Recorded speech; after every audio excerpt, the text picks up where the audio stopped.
Going all the way back to 1984 from their record The Swing, that's the one and only NXS, Dancing on the Jetty. I gotta tell you, they've always been one of my all-time favorite bands, going back to being essentially a little kid in middle school. And if you told me then that I'd be able to pull that love from the past into the present right here and be able to bring it to all the folks out there, the growing hundreds and now even thousands of folks who are joining us here on MediaMonarchy.com. My name's James Evan Pilato. I'm your host and webmaster of the site and show, Media Monarchy, your source for alternative news, politics, conspiracies, and cover-ups, all that and so much more. I was feeling like I was dragging a little bit. Went to the dentist again the other day. I feel like I've been punched in the face a few times. But then hearing that music and listening to that whole song jazzed me up. And so I'm stoked. And there's tons to go over. Last week, as you may recall, we had Clyde Lewis in studio with us, so I didn't get to go over the news in my usual obsessive fashion. So we're going to do it here, and we're going to do it double time, my friends. But first, we are, of course, broadcasting live, as always, from the Portland Radio Authority, PRAradio.org, live every Friday morning at 10 a.m. Pacific Time, and blasting out worldwide, thanks to ZeroPointRadio.com, simulcast, and they kick it out on 92.3 FM and 1670 AM in Casper, Wyoming. We have the worldwide home of free speech, RevereRadio.net, down in America's Wang, in sunny Florida. Huge thanks to Rob Revere and all those guys. They were the first other station to pick up Media Monarchy back in 2005? No, 6. Sorry. Free Radio Olympia, FROlympia.org, BerkeleyLiberationRadio.net, OneSkyRadio.com, 89.9 Patriot Radio in La Mesa, Texas. I also forget to tell you sometimes that CJSF.ca rebroadcast the audio from a weekly video series with James Corbett at CorbettReport.com. NewWorldNextWeek.com. You can go there and you can grab the audio. You can grab the high quality video, lower quality. We have captions, for the love of God. Doing anything we can to bring you this message and this open source data mining intelligence for you. It's all public domain. We just try and give you a little more context here and lay out the path for you to go do more research. And again, come back to the cave and tell us about the shadows on the wall. We're all learning as we go. You can, of course, make contact, FaceSpace, Twitter, Tube, Ustream, Blip, Cafe Press, where, of course, you can get a fine Media Monarchy t-shirt, organic, made in America. cafepress.com/Media Monarchy. And as we mentioned, YouTube, we've now broken over 1,000 subscribers on youtube.com/Media Monarchy. Huge thanks. It's a little daunting. And again, MediaMonarchy@gmail.com, Skype, Instant Messenger, iTunes, RadioForAll.net, Archive.org, all those things. Media Monarchy as your keyword or your username. Huge thanks to the folks who have donated. Their donations help keep Media Monarchy going. Alan in Omaha, Remy Roy in Canada, and also Alan in Alabama. I'll be shipping off to Alabama the 2020 Hindsight DVD exclusive from Richard Andrew Grove of TragedyAndHope.com. And that's all my notes. We've got so much to go over. Let's get to it, and we always like to look at the breaking news, and of course, we're in one of those cycles. We're in one of those cycles where there seems to be something going on. Something's happening here, as the song would say, and what it is, we're not exactly clear. There's the constant ratcheting of the air drama. For the last 9 years, it ebbs and flows, and we've just been in a massive one seemingly through all 2010, kicked off by the false flag drill gone live of the underwear bomber and his well-dressed handler. We have another issue with a Qantas 747 plane returns to Singapore after engine problem. We're going to get to some of those other things related to all the latest air drama going on as we plow through all the unbelievable news for you here on this episode 193. Obama begins Asian economic trip, seemingly a lot of eyes there. Getting a lot of attention, and of course the accusation being jumping the ship while America's going down. Republicans to attack healthcare law funding. Those are the three big stories that I see in front of me on Google News at 10:12 a.m. Friday, November 5th, 2010. And of course, remember the 5th of November. And we're here. Something interesting I saw earlier this morning, and it's not posted to the site yet, but I grabbed it and I saved a PDF because you never know when stories might change and disappear.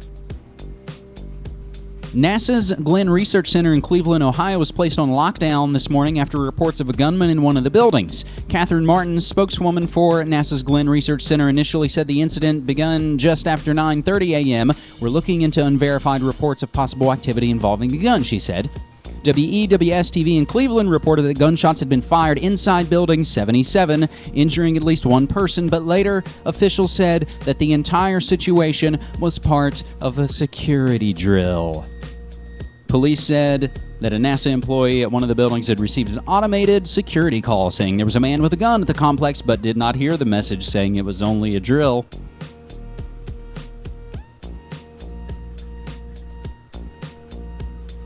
Is this real world, or is this exercise? I've never seen so much real world activity during a drill. We will, of course, keep checking back on Google News. And, of course, last week when Clyde Lewis was in with us, we saw some of the events unfolding. The toner terror that we will get to in just a few minutes. But again, this is a super packed episode, so we're going over more than a week's worth of news, and hopefully we can get through all of it and it'll make some kind of contextual, subtextual sense to you. We'll start off with Kenny Sideshow. Rallies have always been used to manipulate the masses, and he begins with a correlation from the 1988 film They Live, which is admittedly quite cornball, but also is fantastic in its imagery and message. And we get to the rally. The lefty counterpart to the righty Glenn Beck hijack Tea Party types. The lefties may be a little more fun, but no less propagandizing. It's breaking us down into two groups that oppose each other as if that's all there is. But most of us don't actually fit into this false duplicity. We're the ones who don't like Stewart or Obama, Beck and Palin, any of them. Using conventional terms, we as individuals are a mix of conservative, liberal, moderate, radical, or whatever you want to call it, sort of mongrels that don't fit what the media wants us to be. A real rally for America would be anti-war, anti-imperialism, and most definitely anti-criminal government and anti-Wall Street bankster syndicate. Basically, it would be looking for the truth wherever it leads us.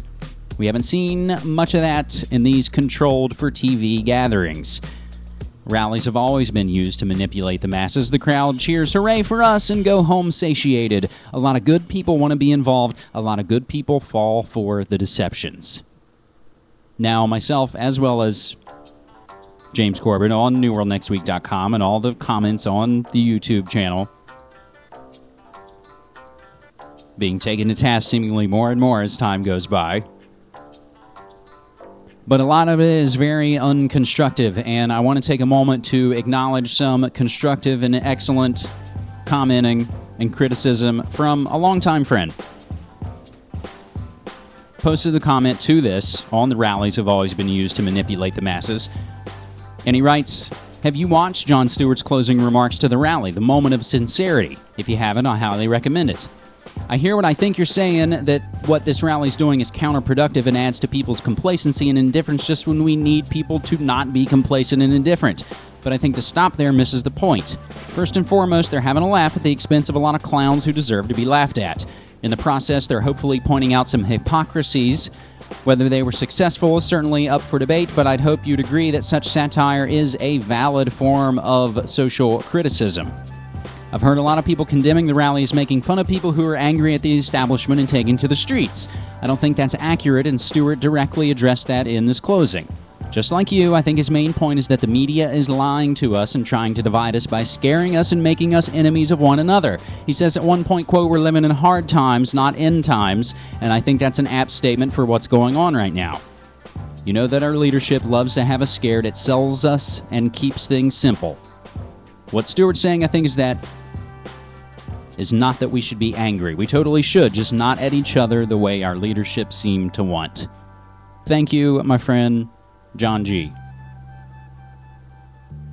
And again, I don't want to ever be so closed off and so pumped up on my radio muscles here at my little controlled booth that I would never listen and take to heart constructive criticism. Not the idiotic criticism about how I shave or what funny things my hair's doing. So let's get to Selection Day 2010. Voting for a restraining order. I believe that was PJ O'Rourke who initially said that this isn't an election, this is a restraining order. But let's get the real from Mike Whitney. This is coming from Global Research. Obama rode into office in January 09 on a wave of optimism. By the time the ballots were counted in Tuesday's midterm elections, Obama's personal approval ratings will have fallen to historic lows, and he will be universally recognized as the man who brought ruin on the Democratic Party. While still popular among party loyalists, the president has become radioactive among independents, the critical group of swing voters who have fled Camp Obama en masse, frustrated with both the lack of audacity and/or change. No one figured they were electing Bush to a third term when they cast their vote for that inspiring senator from Illinois 2 years ago, but that's what they got.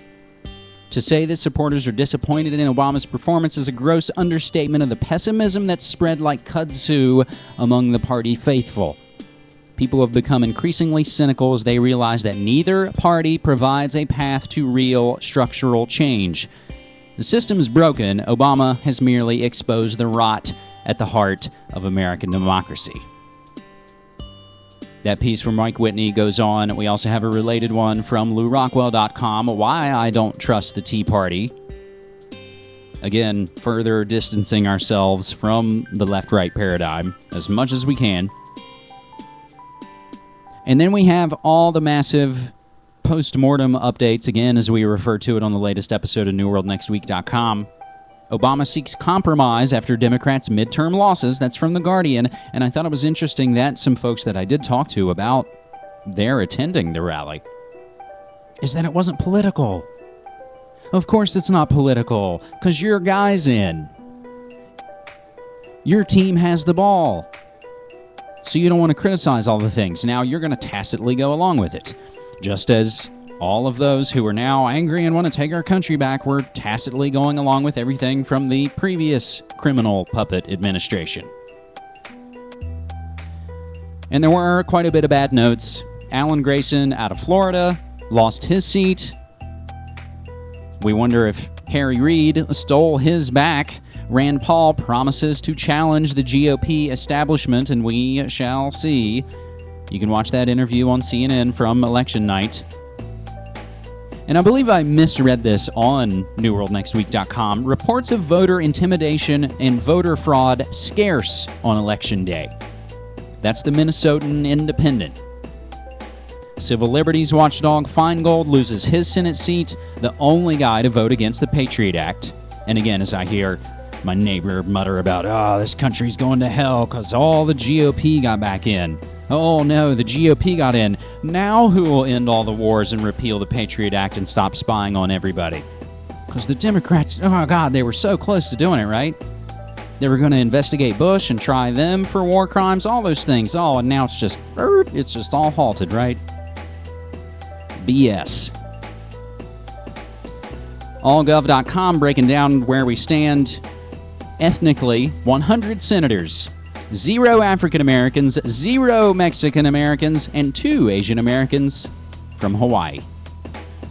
And it just gets worse. Californians said no to legal pot, but yes, of course, to pot taxes. They want the dough. Measure 74 was turned down here in Oregon.